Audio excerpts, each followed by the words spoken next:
ഇവനാരടാ? Hitler മാധവൻകുട്ടിയോ? ഇങ്ങനെ പോയാ മിക്കവാറും ഇവന്റെ കയ്യിൽ ഞാൻ തല്ല് വാങ്ങിക്കും.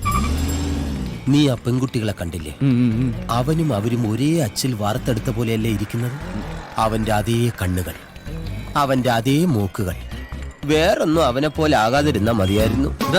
സ്വഭാവമാണ് ഞാൻ ഉദ്ദേശിച്ചത്. അങ്ങനെ അധികം നീ ഉദ്ദേശിക്കണ്ട. അതല്ലടാ, ഇവൻ ഇവിടെ വെറുതെ നിന്ന് ജീവിതം പാഴാക്കണ്ടെന്ന് പറയായിരുന്നു. അല്ലെങ്കിൽ പിന്നെ ഒരു കാര്യം ചെയ്യ്, നീ എന്റെ കൂടെ കുടിക്കോ, ഞാൻ പഞ്ചറൊട്ടിക്കാൻ പഠിപ്പിക്കാം. ഒട്ടിക്കാനല്ല, പിന്നെ ഒട്ടാൻ. ഒട്ടാനാ? നിനക്ക് അവനെ കൊണ്ട് ഹരിയാണെന്ന് പറയിപ്പിക്കാൻ ഒറ്റ മാർഗേ ഉള്ളൂ. ഒട്ടുക. അവളുമായിട്ട്, ആ പൂജയുമായിട്ട്. എന്തിന്?